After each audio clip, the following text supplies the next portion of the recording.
Hello, everyone. Welcome. Thank you all for being here today. My name is Penny Wright, Penelope. We have another Penelope here today. And we're delighted to have so many of you who come in to seek refuge out of the heat and to hear Sheila Kohler, who was very kind to visit us today. I want to mention that we're 4/5 through our Summer Writers series. The last event is actually at 7 p.m. next Tuesday. It's a writer named Thomas Mayer, who has actually just written a book about the Roosevelts and the Kennedys. But the book that he's coming here to talk about is The Masters of Sex, which was, I believe it was about Masters and Johnson. So he's coming here at 7 p.m., which is not our usual time. We have a lot going on here at the library, and so you can take a newsletter or take a postcard that has our musical events, etc. But that's for another time. Today we're delighted to have Sheila Kohler as a visitor. I know some of you know her, but for those of you who don't, she is the author of 10 novels and 3 volumes of short fiction and many essays.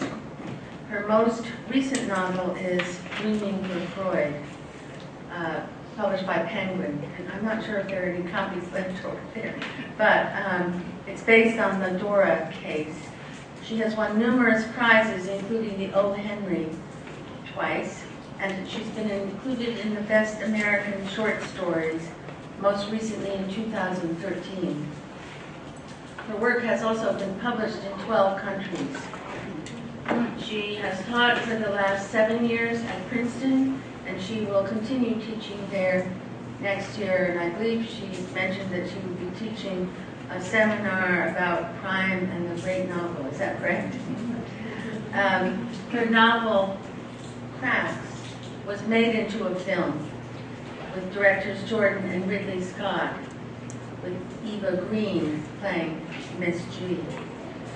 If you're interested in learning more, you can find her blog at Psychology Today under Dreaming for Freud. It's an honor to have her here with us. Please welcome Sheila Kohler.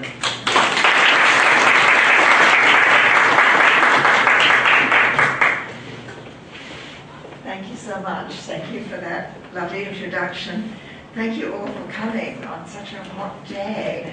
And probably, I hope not too many had to struggle with traffic too. Always a problem out here. Anyway, I thought I would talk a little bit about a writer's life, my own. Just as an example, really, I'm sure that there are many writers in the room, or perhaps people who would like to be writers. So often people say to me, oh, I have a novel, I have a story, I have something I would like to tell. And you laugh, but I actually believe people do have a story to tell. But it's very hard to tell it. And that is a little bit what I'm going to talk about today, some of the struggles that one has. Firstly, finding the material that has the heat for you, and then will have for others, and then finding the right distance from your material, because one needs to do both, I think. So I'll start at the beginning, which was, I was born in South Africa, which I don't know how many of you have ever been there, but some people are shaking their heads, nodding, so you will know what a beautiful country it is. It in some ways was an ideal place for a writer to grow up, with this beautiful, it's sort of like the Hamptons on a beautiful sunny summer's day. Wonderful weather, wonderful flora, wonderful fauna, wild animals, just a perfect place in some ways for a young child, where I and my sister were free to run around a big garden in the most privileged of positions, in a big household, lots of servants, everything that you could possibly desire. except that, of course, this was the apartheid period in South Africa, and just as in the South here in your country, I think, and perhaps even more egregiously, there was this dichotomy between black and white, and not just black and white, but every gradation of color that you can imagine. There was something called the pencil test, if there was a doubt as to which category you belonged in. And so you put the pencil in your hand. If it fell through, you were classified white. If it didn't, well, then you would probably be considered colored, which was sort of half white and half black. So it was really, even just to find the beach that you were supposed to go to, there was the beach for the whites and the coloreds and the blacks and the Indians, the Malays. It was an extremely, almost crazy system of divisions.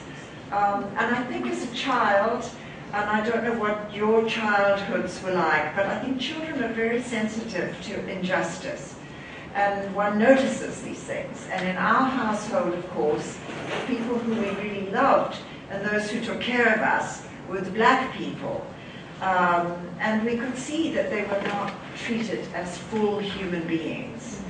And I've written about this and can give you an example, a most egregious example, and this from my mother, who was really the kindest, warmest, most generous human being, but was capable of saying to our very tall and distinguished Zulu servant, who would stand at the table in his white uniform with the sash across it with the tassel, wrinkling up her nose and opening up a cupboard and saying, "John, clean up this cupboard, it smells Zulu."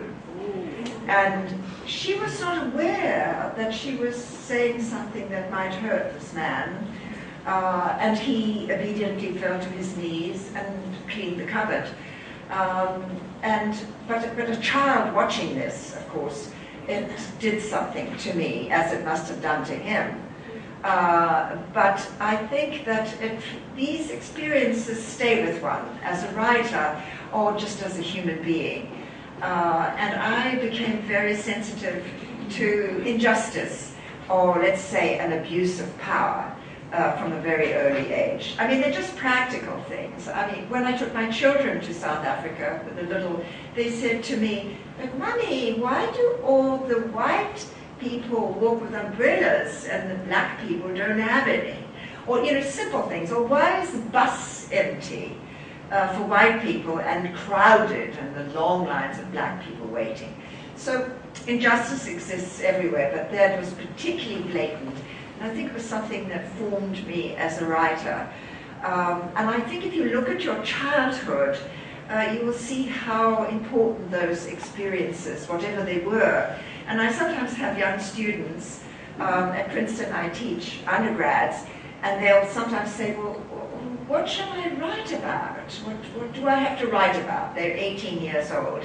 And I always say, "But you've lived through a childhood, and you've lived through an adolescence. You have something there." We've all had things like that happen to us in one way or another. And so it becomes material for our work. Anyway, to move on in time, I married very young.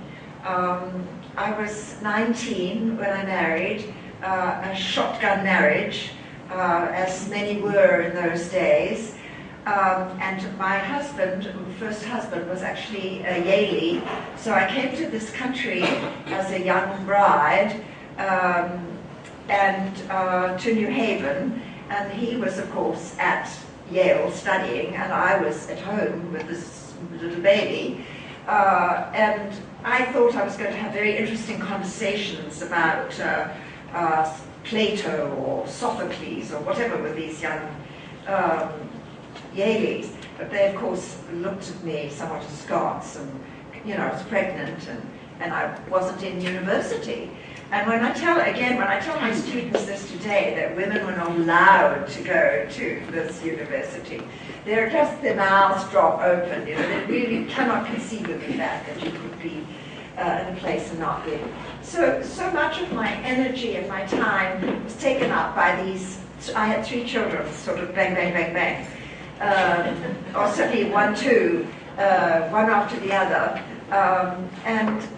So much of my energy, although I had always wanted to be a writer and had this wonderful childhood in a way where I began to write, I think, when I was 5 years old or something.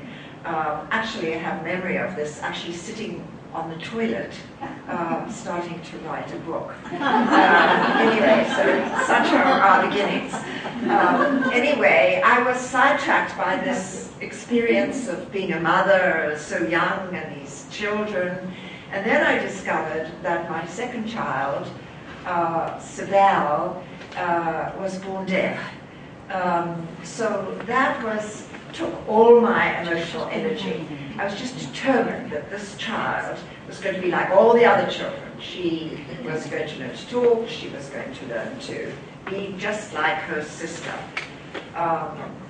Of course, this was the 60s, and this was in the time before, this was an oral education of the deaf.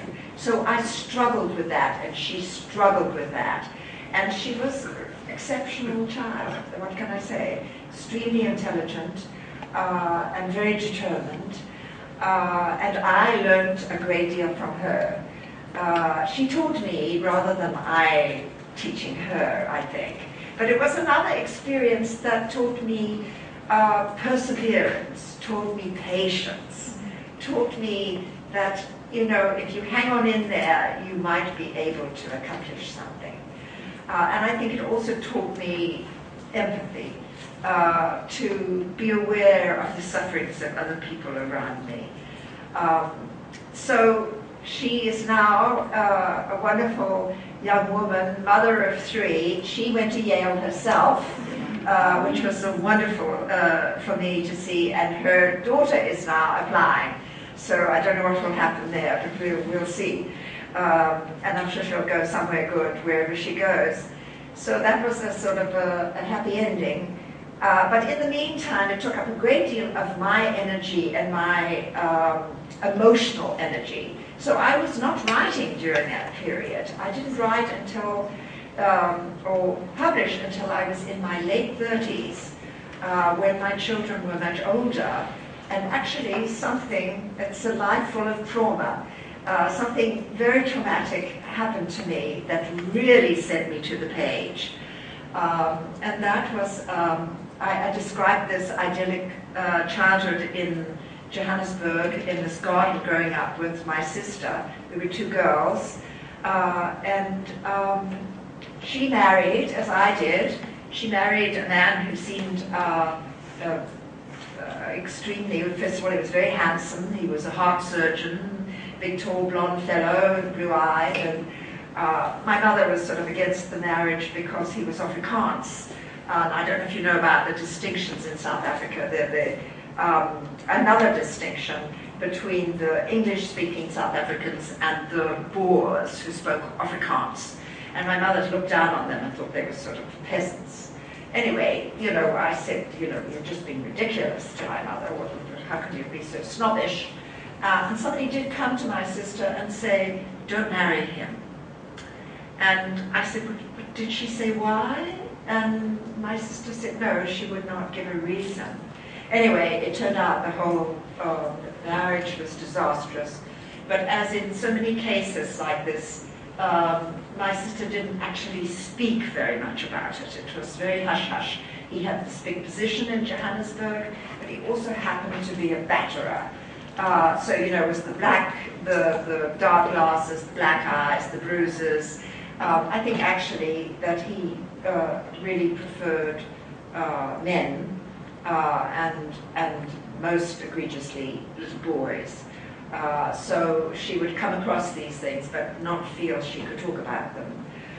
Anyway, eventually I had a call from my mother who told me that he had driven the car off the road, dry night. He was not a drinker. You can imagine, surgeon, you can't be a drinker. Off the road, he's wearing his seatbelt, she isn't. and straight into a telephone pole. Anyway, she was killed instantly, they said. How does anybody know about that, of course? He, to give him his due, was damaged. I don't know how much, how damaged, but he was wearing his seatbelt. Anyway, this sent me to the page, and I, within 3 months, had written a novel. I was living in France at the time, still married to my first husband, but I had also gone back to school. I was studying at a French university, and I went to the page in a rage. You know, I was going to write as a witness. Here was my beautiful sister. She had 6 children, youngest 3 years old. I was going to make sure the world knew about this. My mother did not want to prosecute. She said, think of the children, think of the children. So we did nothing. And he was lying in hospital, I must say. Lying low probably, but who knows. Well, I'll get to the fact. So I wrote about this, sent it off immediately, and it came back almost immediately too, turned down by an editor. I don't even remember the publishing house at this point, and I called her up. I had the audacity to actually call the woman up and say, why did you turn my book down? And she said, I'm sorry, my dear, but it wasn't good enough, and which I'm sure it wasn't. She said, how long have you been writing for? And how long did it take you to write it? Things like that. So anyway, I was determined to do it. So I decided at that point I would move back to the States. I would get a degree. My older girls were already in college at that point. I too would get a degree. I would go back to school. I was going to Columbia University, and I would get an MFA, which I did. And then rewrote this, something about my life anyway, and handed it in as a thesis. And my thesis advisor was Charles McGrath. I don't know if any of you have heard of him, but he was an editor at the New Yorker, a very powerful man. And he was a very thorough man too, a stickler for detail, you know, as the New Yorker people very often are. And he put in lots of commas, I remember. He was very good with the commas. Well, anyway, he said, fine thesis, but not publishable.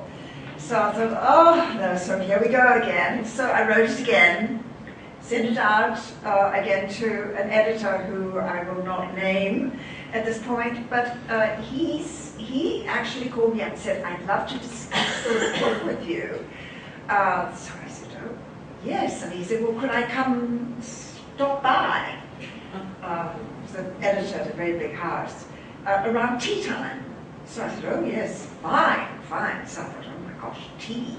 So yes, so I got the best tea. I think I bought cups. I may have even baked a cake. I certainly made a little canapé with smoked salmon and everything. And he walked in he always wore a sort of safari suit. And he walked in and he sort of looked around the apartment, sort of casing the joint. I could see him. I thought, oh gosh, and I said, well, tea, here's the tea. And he said, oh, I never drink tea, you know, obviously not interested in food. Anyway, we sat down on the sofa, and he did. He had my manuscript, and he had made lots of scribbles on it, and he did give me some very good advice, and I pass it on to you, for those of you who are perhaps embarked on a novel, or have written many, or but he told me what people don't often tell you in a writing group. You know, you bring in your work, and they sort of say, well, yes, it's good, but, and then there's a lot of but. But he really stressed what I could do. He said, what you do really well is write description. You really can describe. He said, now just do that. Don't do anything else. Don't go into all the feelings, you know, because that, you know, obviously was where I had apparently gone astray. So he said, think of a character who just sees, who just looks, and who doesn't feel. Now, maybe he didn't tell me all of this at once, but he also told me, don't write from the point of view of a victim. It's not very interesting. We want conflict on the page. We want someone who will stand up and fight. Rather make them complicit in the crime. So, after all of this, by the way, he was sitting next to me and the hand went on the knee. After giving me this good advice. Unfortunately for me, and just by chance, I happened to have a cleaning woman in the apartment, and there was like a crash in the background. She must have dropped something. And so he said, "Is someone here?" And I said, "Well, yes, actually, there is a cleaning room." Yeah. Anyway, he left in a bit of a huff. But I give him his due. He did end up publishing 3 of my books. The first one being The Perfect Place, which does start with this very sort of snobbish and a woman who's very detached from life in many ways and who cannot feel. And she's accosted by a gentleman on a terrace in Switzerland and says, "Don't I know you? And didn't you know Daisy Summers?" And that's the beginning of the book. And it became a book about memory, about someone denying their past. And she was definitely complicit in the crime. It actually came out and did quite well, particularly abroad. It was published in several countries, and the foreign press was very kind to it. I think the New York Times said something like, "Reading this book is like lying in a velvet-lined coffin." It wasn't so kind. But to tell you that you'll get everything, one person will say this is the most brilliant book, and someone else will say something, like that. Anyway, I kept going. I had a double contract. This is Knopf, sort of the best of the publishing houses, and double contract. And I didn't tell you, the first chapter of this book was published as a short story. This is also an idea for those of you who maybe have a novel and want to promote it in some way. If you publish the first chapter as a short story, which I did, I was lucky enough to have it picked up by William Abrams, who was then the editor of the O. Henry Prize stories. And this was my first published story, and it was in this anthology. So it was just such a thrill. And of course you think at the beginning that all things will, it'll continue to happen in this way, which of course it doesn't. So I continued to write about my sister, and I wrote, I think Penny mentioned a book called Cracks, and that actually was turned down by Knopf. They published 3 of my books, and then Sunny Mehta, who was the head of Knopf at the time, and still is, I believe, called me up and said, "I like your book, Sheila, but I'm not sure what to do with it." And so, of course, I wanted to say, "Well, just publish it." What else? But he didn't. So it came out with a small house, and then this is just to show you how these surprising things happen, that you think, "Oh, nobody wants my book, it's no good." And then many film companies wanted to option it. So I had these various people saying, "Oh no, let me do it." Nobody offered any more money than anyone else, and it wasn't very much. But they were offering,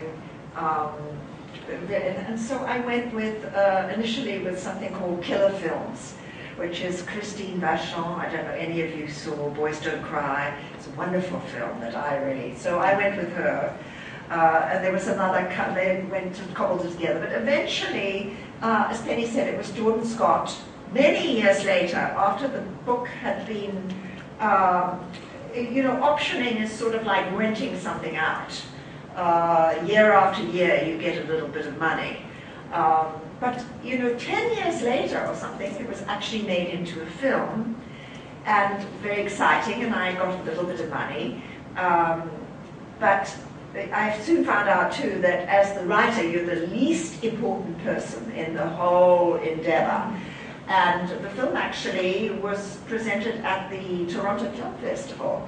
And I only found out about that because I, sufficiently narcissistic to look myself up on Google and found that this film was going to be at the Toronto Film Festival. So I did call them up and say, well, can I come?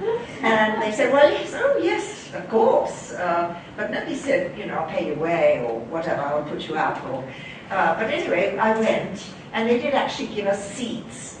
And we were sitting, this is the first time I'd ever seen the film. And we were sitting actually behind Reggie Scott, who was sitting next to his daughter, Jordan.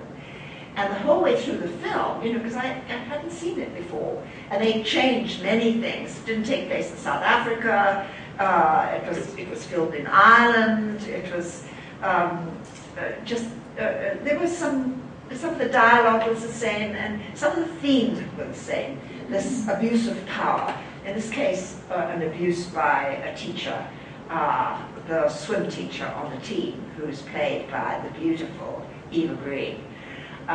Anyway, at the end of the film, Ridley Scott stood up and I'd introduced myself, thinking, well, I better do that. So he turned around, put his hand on his hip, and he said to me, well, what did you think?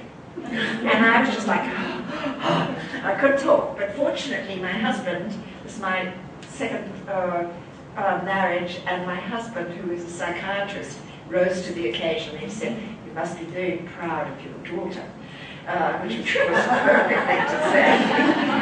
So that was my film experience. You can actually get it on Netflix if you go onto Netflix, so if anybody's interested, you can, and it's called Cracks, C-R-A-C-K-S, as the book is. I mean, she used my title. Although after the films, there was a question and answer, and somebody said, why did you call your film Cracks? So she did not say, and I have to say that was one point where I really want to put my hand up and say, hey. She did not say, well, because that was what the book is called, nor did she explain that cracks is actually a term that we used in boarding school for a crush on an older girl. So she had some, there were obviously, it has many connotations, the word cracks. But anyway, such was my foray into film. And so I went on from there. You can use your life up to some point, and these traumatic events, I think, are very useful as a writer. If you can take sufficient distance from them, which is something that I learned thanks to this editor, and thanks to just the practice of writing and the practice of reading. I can't stress that enough. To take the distance, as Emily Dickinson says, tell all the truth, but tell it slot. And you have to sometimes find that slot. And that was my original slot. This character that the editor suggested I use. And it's actually an exercise I sometimes give people in writing classes, and that is write from the point of view of someone you're in conflict with. Write from the other point of view, the husband, the wife, the boss, the mother-in-law, the person who you are in conflict with, right from their point of view. And you will perhaps allow yourself to say things that you would not say, thinking that you were writing closer to home. So it's a good exercise. But I went on from there to write some historical novels. And that actually, those have been perhaps my most successful books. The first one was a book called The Children of Pithiviers. And that was, again, these historical novels always came from something that was close to me in some way. I think you have to have, the material has to be meaningful to you. And in this case, we had a country house outside of Paris, a place called Pithiviers. And I never found out the story about what had happened there until we had left. When I found out that these two towns, Pithiviers and Beaune-la-Rolande, were actually used by the French government during the Vichy period to house the children. The Nazis actually had only asked for children, Jewish children, over the age of 16. They didn't want the little ones in the beginning. So the French government had the problem of separating the parents from their children and finding a place for these little ones. And they felt that maybe Paris wasn't the best place to do this, that might be too visible. So they sort of took everyone to the country. Although actually this place was right in the middle of this town. So this was the place where the women, because the men had already been sent off by then, the women were forcibly separated from their children, and you can imagine the scenes. And the children were kept, and there were something like 2,000 children in this camp, with a couple of guards and these little ones just wandering around. And the French government managed, and this was all done by French gendarmes, the French government managed to persuade the Nazis to take these children eventually. And it was obvious what was going to happen to them, because there was no way to identify them at this point. Their little tags had got torn off or whatever. Anyway, in my book I have two, and there were a couple who escaped, but they were boys, a little bit older, because they weren't very well guarded, you can imagine. The little ones didn't know what to do, but a couple of older ones managed to get out and eventually managed to get back to Paris. So in my book, they're girls, and it's also seen from a later period by a young girl who is in a house in Pithiviers, who finds some writing in a book. Anyway, there was some distance from the story. So this was my first foray into the historical novel, and I went on from there to another book. I think there's maybe one left there, Bluebird, or The Invention of Happiness, that again took place in France initially, and was about the French aristocrat who leaves France during the Revolution to come to this country and becomes a dairy farmer. And that was when I was writing that book. I had a conversation with John Coetzee, who is the South African Nobel Prize winner that some of you may have read, I hope. A wonderful book called Disgrace, or Waiting for the Barbarians. And I told him about my project. And he looked very sort of disapproving. And he said, don't stay too close to the truth then. And it was very good advice. And he, of course, we've been in our seminar reading some of these historical novels. I've been doing a summer seminar on some of these writers writing about writers, and one of them was John Coetzee writing about Dostoevsky, and he takes great leaps from the truth, because there you can check up on what is the truth, because you know the writer's life. Today on Google you can find out what they actually, what happens to Dostoevsky, and Coetzee takes great leaps. Anyway, I took some leaps of imagination in Bluebird, and then I went on from there to write, I dared to tackle somebody more famous, and that was Charlotte Bronte, in Becoming Jane Eyre. And that was actually, thanks to so many Bronte fans, I think, it was one of my best known books, and was really quite successful. And it was a wonderful education for me too. And I went to Harworth and walked across those fields, and of course read all the letters, and I had a really interesting period of research that goes into these historical novels. And finally, I've come now to my last and most recent of the historical novels, and that's this Dreaming for Freud. I have one copy here if anybody's interested, which I'm going to read from just briefly, and then I want to open it up to all of you, because I'd love to hear from you and any remarks or comments. So I'll just read 2 pages, just for you to get a little flavor perhaps of what goes into some of the books that I have worked on for many years now. And this is in the consulting rooms. You have Freud, who is just called the Doctor, based on Sigmund, of course, and young Dora, who was one of his very early patients, who was actually 17. And there was, again, a battle of wills. and some abuse of power.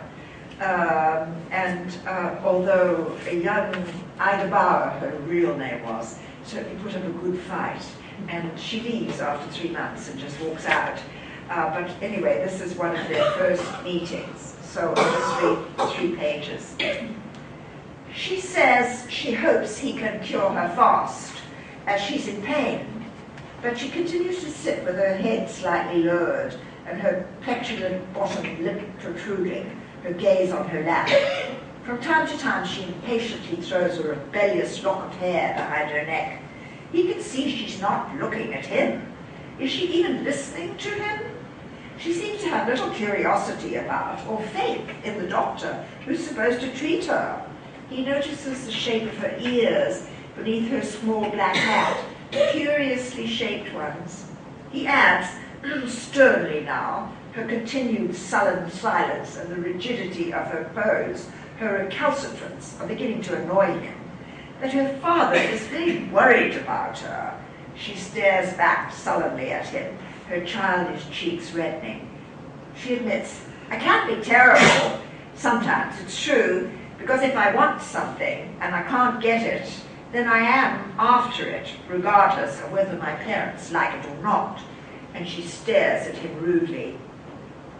He's confronted rude patients before. He thinks of the elderly woman, all dressed in black, who would receive him with an ivory crucifix clutched in her hand, as though he were the evil one. Yet he'd managed to ferret out her secrets.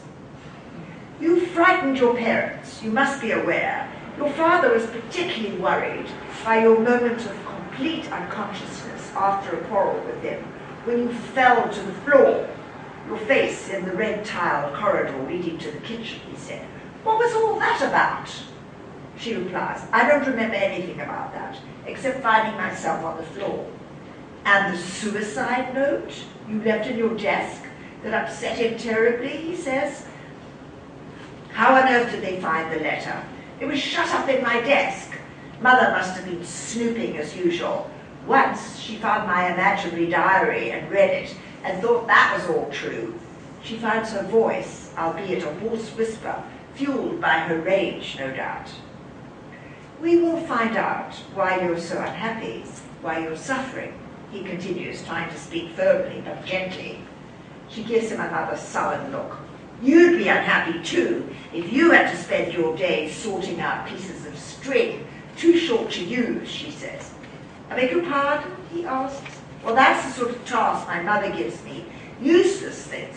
She's preoccupied with dust. The earth could crumble and she'd still be dusting, she spits out with disgust. My father's a man of considerable means, as you undoubtedly know. So we have many servants, but my mother spends her time this way. The maids follow in her wake. She explains that her mother constantly hovers over the housemaids. She breaks off and looks at him with her angry stare. But you must know all about that, about mother and about father, don't you? You probably know more than I do. He's made me come to see you to persuade me to be more reasonable, hasn't he? Which actually means more willing to do what he wants me to do, she says, coughing, sputtering over her sentences, bending forward and putting her hands on her thighs. I'm not here to persuade you to do anything, he says firmly, thinking though that this girl is not far from the mark. On an impulse, he says, look, your father has told me something about the problem, as he sees it, but I'd like to hear about it from you in order to form my own opinion. You, after all, are the only one who can help us find the truth.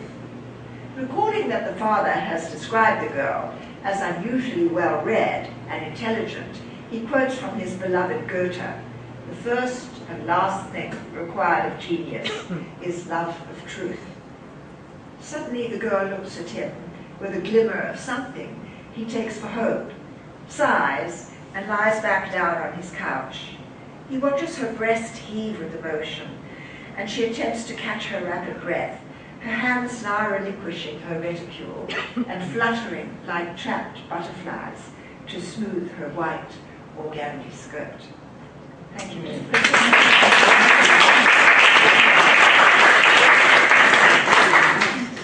So I'd love love to hear from any of you who might have comments or questions or, yes, Penny. I just want you to know, my father was an author. He was published by Knopf, and at one point they said, "We like your new novel, but we don't know what to do with it."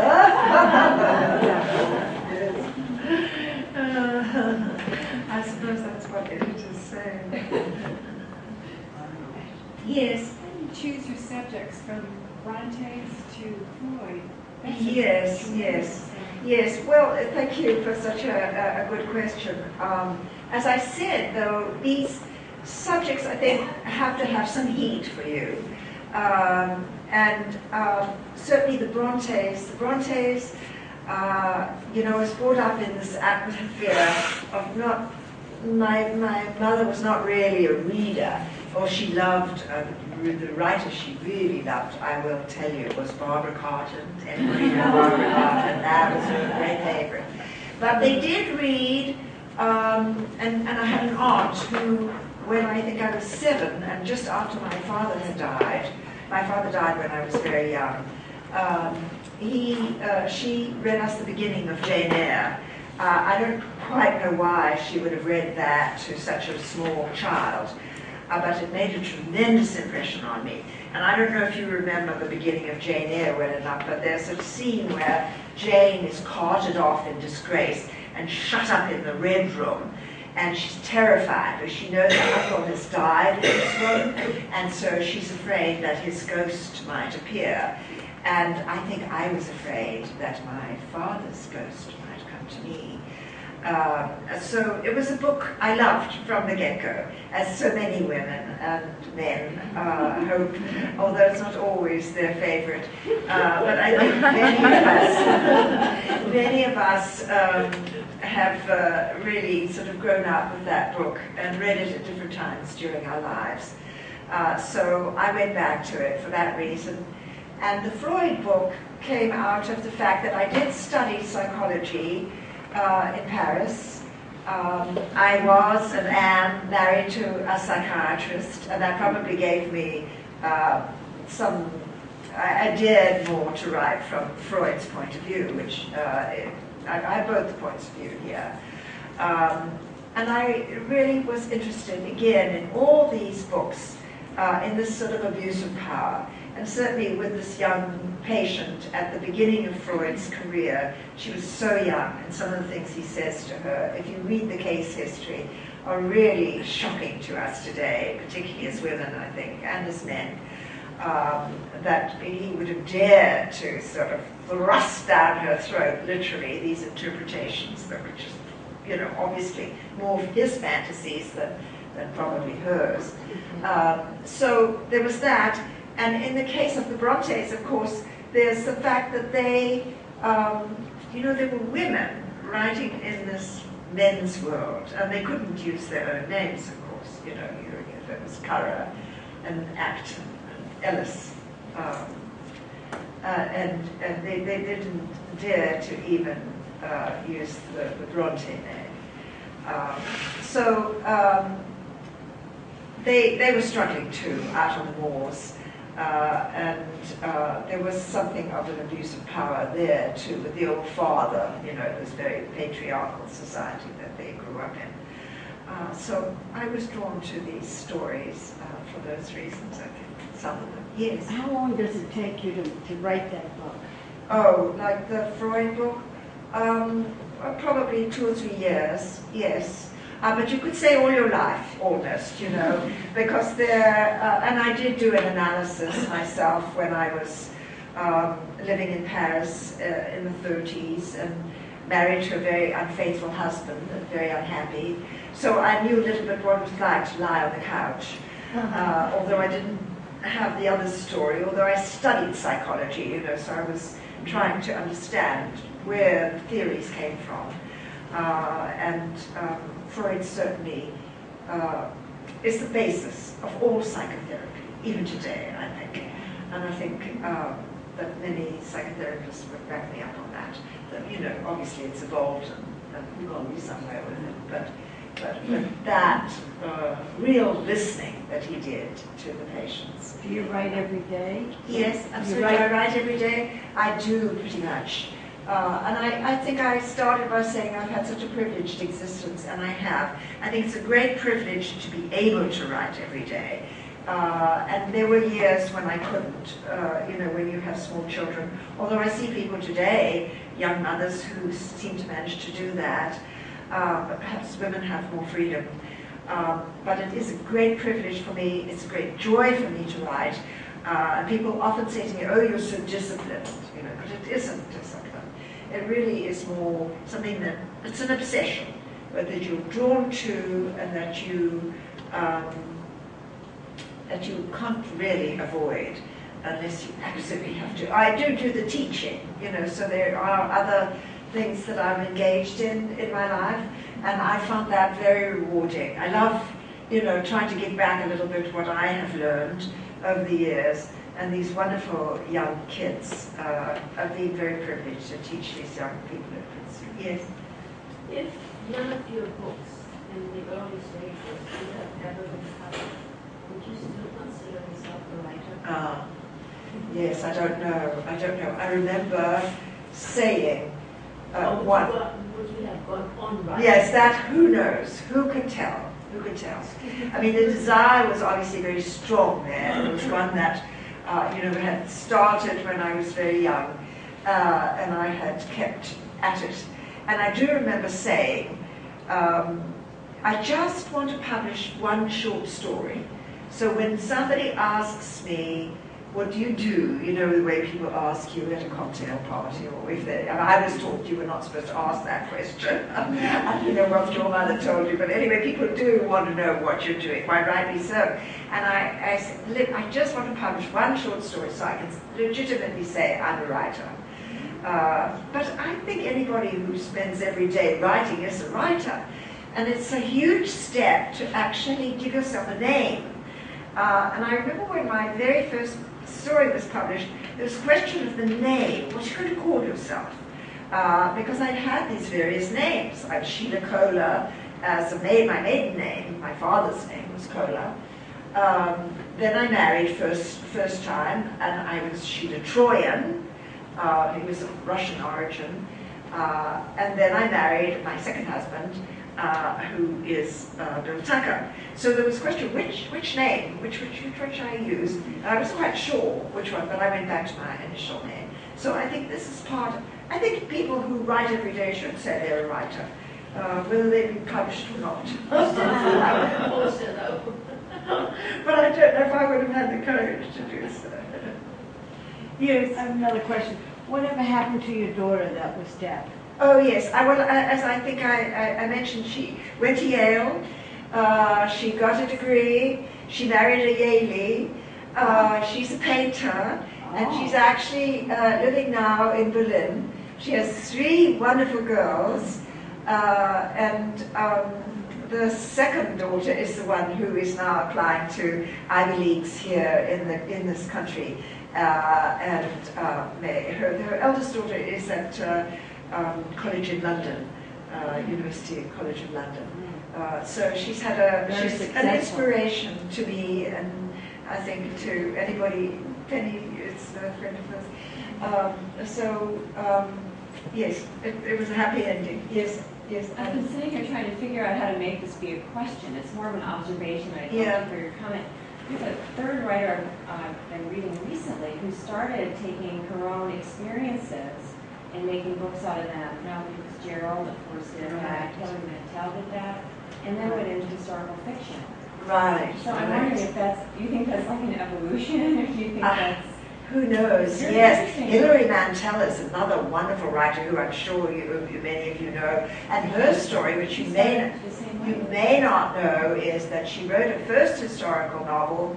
Place of Greater Safety. That's right, Place of Greater Safety, about the French Revolution. And she wrote it and she tried to publish it, and it was turned down. And people said, oh, no. So she put it away in her drawer. And then there was an essay contest, which was, the subject of the essay contest was the book that you put, the novel that you put away in your drawer. So she wrote this essay around this book.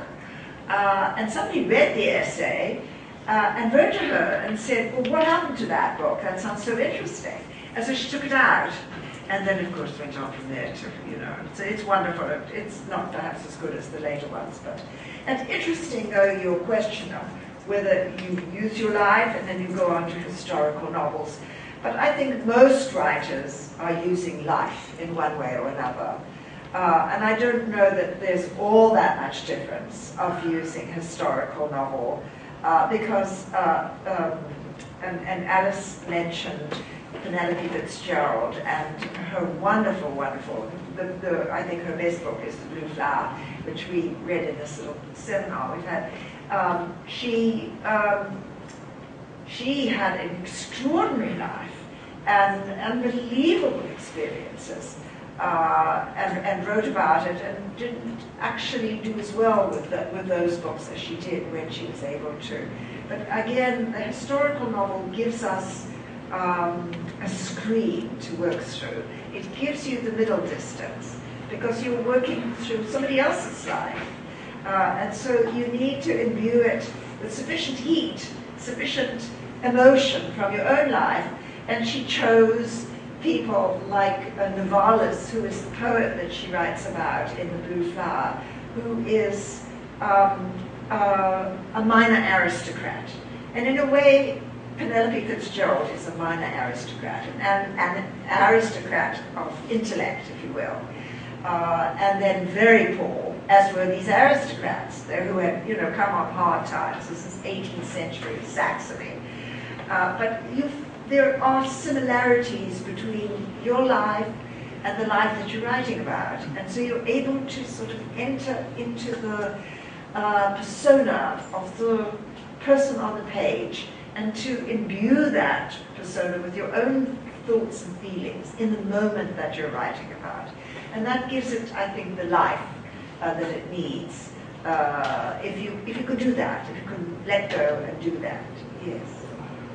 Having taken your writings and been amazed at the clarity and the simplicity of if you do this, if you do this, if you do this, if you do this, you can create an interesting, wonderful story. And even understanding all that, because I'm intelligent enough, I think it takes something special within to be a writer. Yes. There was the play about Mozart and Salieri. Yes, wonderful. Mozart just can't help it. The music just dribbles out. Well, that's genius. You're talking about genius Well, then. my dear. No.